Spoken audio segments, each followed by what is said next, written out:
Olá, bom dia, povo de Deus, graça e paz com o Senhor Jesus. Para todos os nossos amigos, irmãos que estão nos ouvindo nessa bela manhã de domingo. Por que bela? Porque a manhã de domingo é sempre bela. Vamos para a casa do Senhor, estudar a palavra do Senhor, ouvir a voz do Senhor e falar com o Senhor, né? Além de cantarmos louvores ao nosso Deus. Pois é, hoje é dia 12 de novembro. Estamos estudando a lição de número 7. O texto básico está em 1 Coríntios 15, de 1 até o 58, todo o capítulo. E o tema da nossa revista, da nossa lição de hoje, é: onde está, morte, a sua vitória? Onde está, morte, a sua vitória? Muitas pessoas dizem, que morreu, acabou. Não. A grande esperança da igreja é a volta de Jesus. Todo crente anseia vê-lo retornar no céu para buscar seus filhos e filhas. Desde o Antigo Testamento, o povo de Deus espera pelo momento em que todo o mal será derrotado e a morte será destruída. Isso levou Paulo a escrever em uma de suas cartas a seguinte pergunta: onde está a morte? Ó morte, onde está a sua vitória? Romanos 7, 13. Algo que hoje cantamos em lindos hinos. Então vamos ver a primeira parte da nossa revista,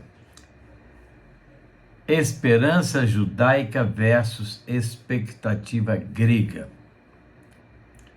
Ao observarmos a estrutura desta carta aos Coríntios, vamos perceber uma curiosa ênfase: o corpo.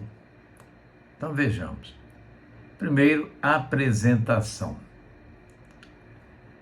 Capítulo 1, de 1 a 9. Segundo, divisões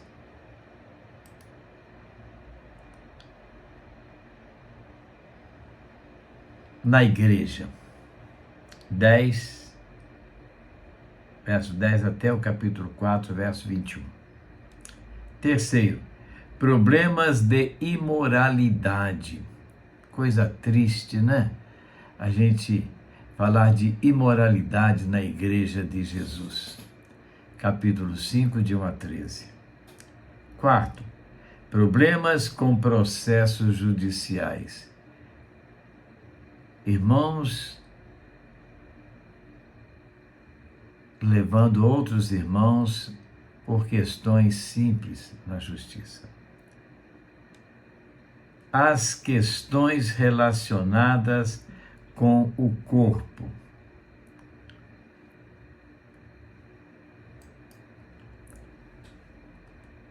Capítulo 6, de 12 a 20. E ainda, as questões em torno do casamento cristão. Casamentos e casamentos. As questões,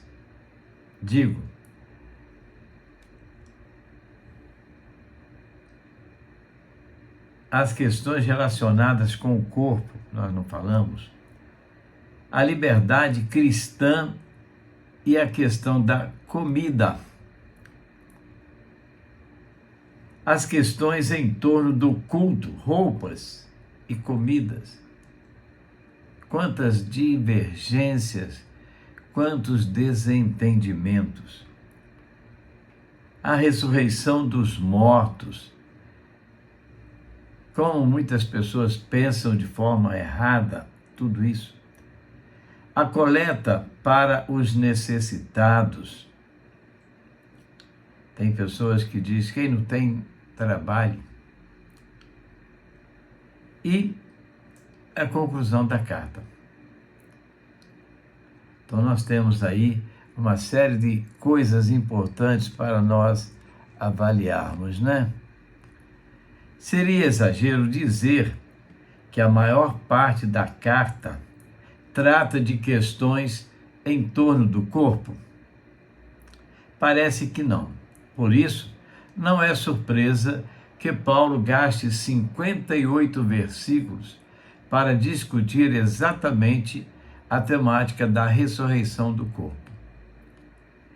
Como já falamos antes, Paulo trabalhou na cidade de Corinto após sua passagem pelo Areópago de Atenas, começando pelo Deus desconhecido. O apóstolo pregou para um público ateniense sua mensagem. Eles o ouviram atentamente até o momento em que ele falou da ressurreição dos mortos. Segundo a narrativa bíblica, assim que Paulo tocou neste assunto, ele perdeu seu auditório.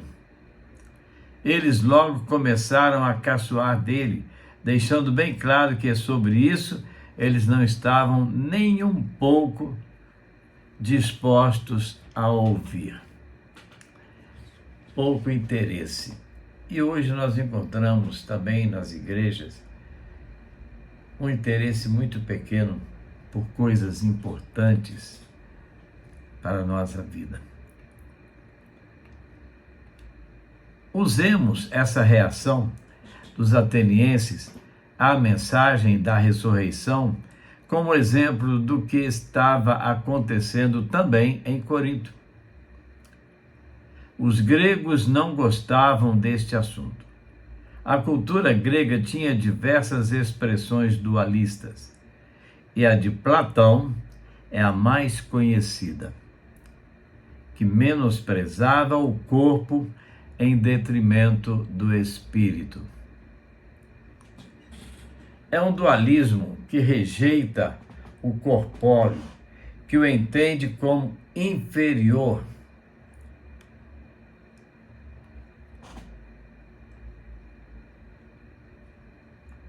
E mal. O corpo era considerado mesmo uma prisão do espírito. O desejo de, pelo menos, uma parcela destes gregos era escapar do corpo e libertar o espírito. Então, a morte seria uma libertação. Envolvidos por essa atmosfera helenista, os crentes de Corinto colocaram em dúvida a ressurreição escatológica dos crentes, tema que Paulo tem em sua pregação desde o início de sua missão apostólica, uma leitura das duas cartas aos Tessalonicenses para demonstrar.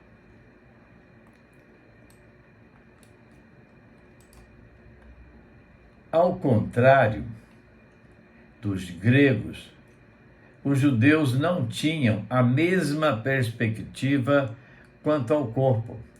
Suas escrituras apresentam uma antropologia que dá considerável importância para os aspectos corpóreos da humanidade.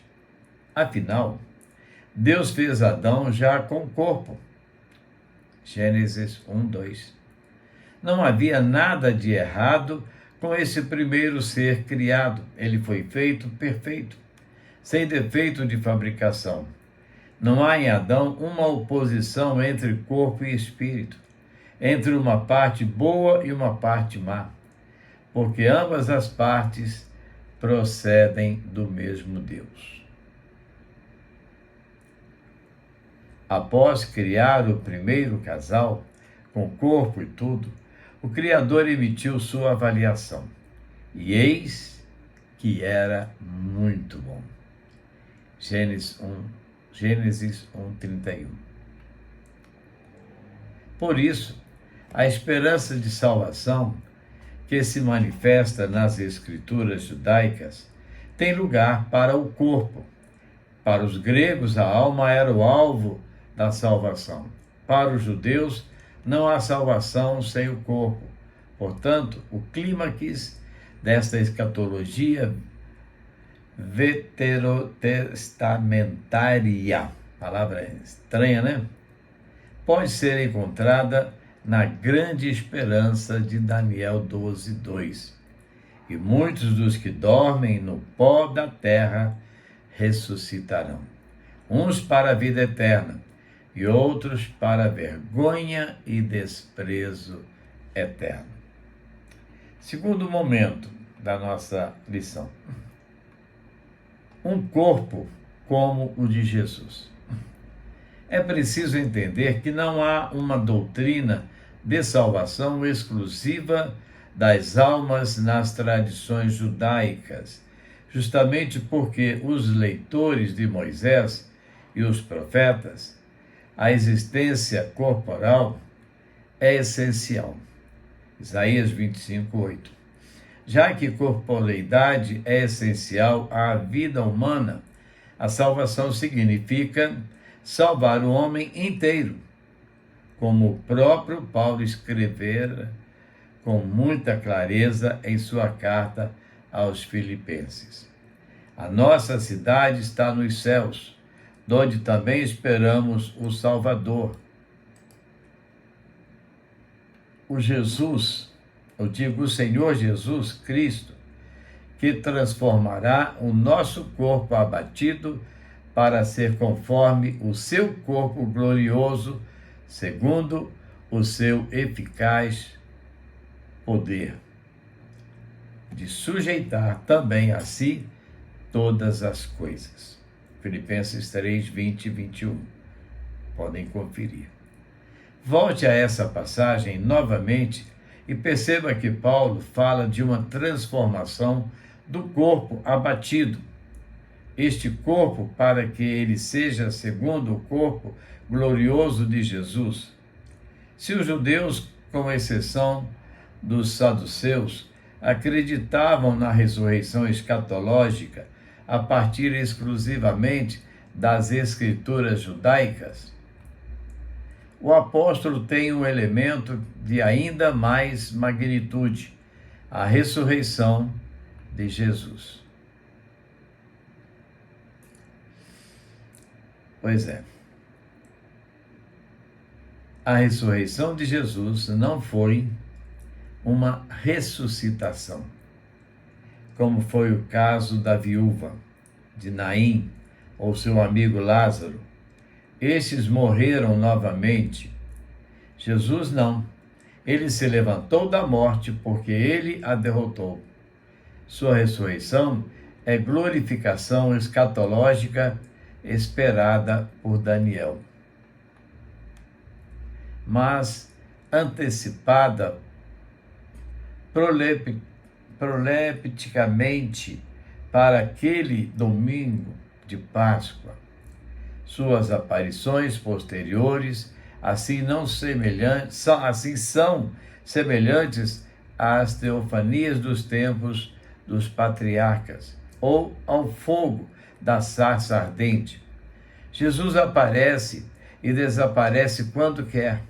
Ele entra sem precisar abrir a porta, pois seu corpo é agora corpo glorificado, não mais aquele corpo de carne e osso.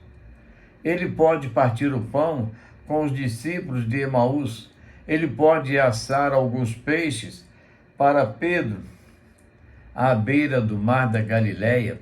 Pode pedir para Tomé tocar suas marcas em suas mãos e lateral, mas só porque deseja. Quando quer, também pode evaporar diante de seus olhos ou flutuar na direção das nuvens. E foi assim que Paulo o viu no caminho de Damasco, em brilho e glória. A ressurreição de Jesus foi inteira, com o corpo também, para um estado de glorificação. Dessa ressurreição de Jesus é possível apontar alguns momentos. Então vamos pensar. Jesus comeu com Pedro e outros discípulos, sim. comeu com os demais lá no estado de Emaús, quando ele partiu o pão, sim, mas porque ele quis que isso acontecesse. O seu corpo já não era o mesmo, agora era um corpo glorificado, diferente. Então vejamos aqui alguns momentos. Jesus preservou sua identidade, ele era o mesmo que foi crucificado. Continuidade. Jesus se levantou sem um corpo físico que poderia atuar sobre a matéria. Paulo insiste na natureza corporal da ressurreição. Descontinuidade. Era uma forma corporal, mas não o mesmo corpo, como já disse antes, já que ele foi transformado por novos poderes e habilidades. O que Paulo argumenta em 1 Coríntios 15 é que a ressurreição de Jesus é o início da ressurreição escatológica. É a primeira de uma série. Seus discípulos ressuscitarão como ele. Além disso, a ressurreição de Jesus é a garantia da ressurreição de seus discípulos. 1 Coríntios 15, 14 a 18. Negar a ressurreição dos discípulos seria então negar a ressurreição de Jesus. Quem adotasse tal caminho era para Paulo o mais miserável dos homens. 1 Coríntios 15, 19. Pois se Cristo não ressuscitou, é vã a nossa pregação e é vã a nossa fé. Verso 14. Para Paulo, há diferentes tipos de corpos. Um corpo humano, corpo de uma estrela. Ele também usa a ilustração da semente que, após semeada, morre para dar origem à árvore. 1 Coríntios 42 a 43. Semeia-se corpo físico, nasce corpo espiritual. 1 Coríntios 15, 44. Paulo usa duas expressões em contraste: soma psique e soma pneumatique. No primeiro caso, ele fala de um corpo, soma, animado e feito para a vida, a psique. No segundo caso, ele fala de um corpo, soma, animado e feito para o espírito. Não é um corpo feito de espírito, mas um corpo transformado por e adaptado para a nova vida espiritual. Mas, acima de tudo, o corpo da ressurreição será como o corpo ressurreto de Jesus, imperecível, glorioso e perfeito. Conclusão. O embate entre expectativa judaica e grega não terminou nos tempos paulinos. Até os dias de hoje, ainda encontramos um dilema parecido em uma falsa dicotomia que eventualmente surge entre os crentes a respeito da relação entre corpo e espírito. Uma igreja que nega o corpo despreza uma das principais esperanças do Evangelho de Jesus. Há um lugar para o corpo no plano de Deus para cada um de nós. Eu quero voltar um pouquinho. Lembrei agora sobre a questão do corpo perfeito.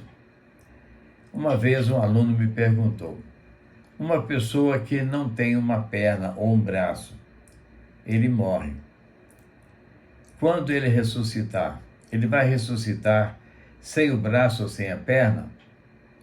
Eu respondi para ele o seguinte: não.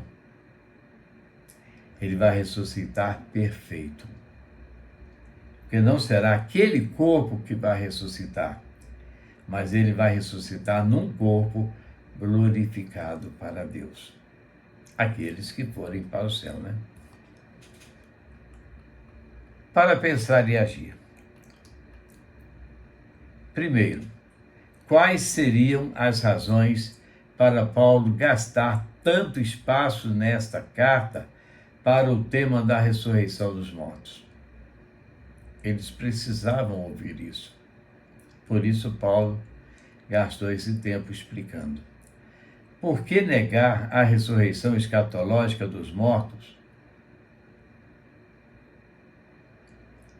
é igualmente negar a ressurreição histórica de Jesus? Porque será idêntica. Terceiro e último, qual é o papel do corpo no plano da redenção de Deus? Nós, aqui neste mundo, temos um corpo sujeito a todas as intempéries deste mundo para vivermos, porque nós não somos o corpo, nós somos o espírito que habita o corpo, mas precisamos do corpo. Uns são mais bonitos, outros são mais feios, uns são magros, outros são gordos, de acordo com o cuidado de cada um. Mas a ressurreição final, nós vamos receber um corpo, também porque precisaremos deste corpo, e nele vamos viver eternamente, com certeza. Amém? Vamos orar? Eterno e grandioso Deus e Pai, dá-nos sabedoria, Senhor, dá-nos entendimento para compreendermos a Tua palavra, os Teus propósitos de vida para nós.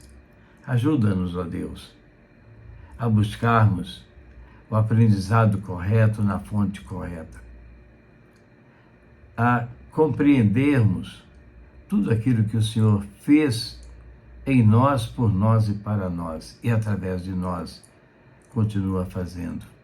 Ó Deus, que sejamos sábios e entendidos, de acordo com aquilo que vem do Senhor. Abençoa, Deus, as nossas famílias, nossos filhos, nossos netos, nossa bisneta, demais familiares nossos, todas as famílias, Senhor. Abençoa cada família, porque todos nós precisamos dos Teus cuidados. Continua fortalecendo a nossa fé e ajuda-nos na nossa caminhada.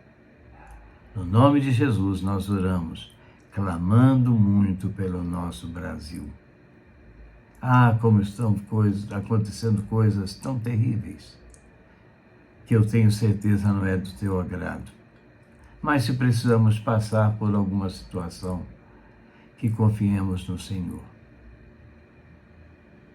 E é no nome de Jesus que nós oramos. Amém. Amém? Vamos mais uma melodia? A cruz de Cristo.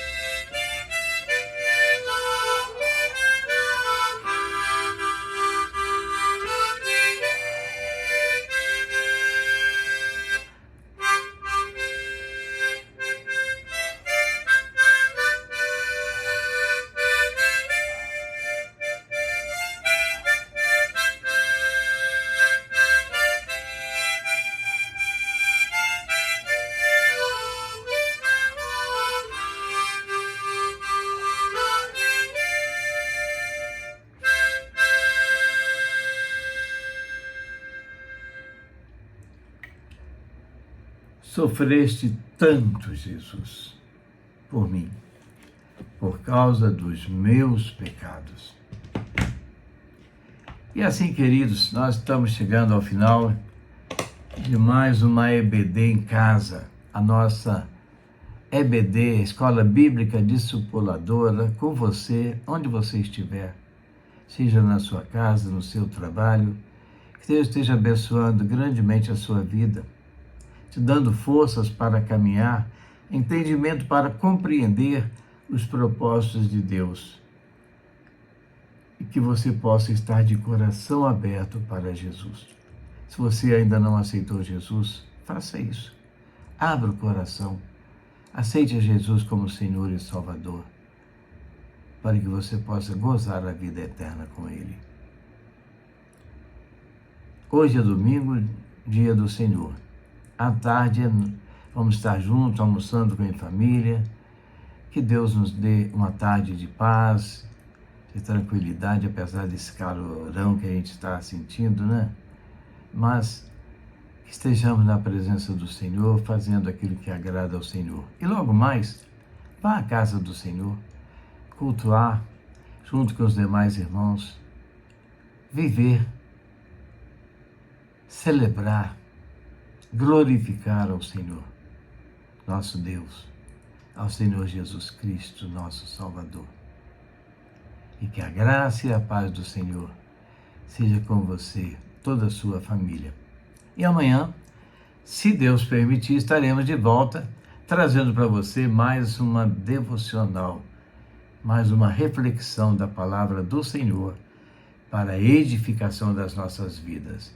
A todos, um bom dia na graça e paz do Senhor. Amém?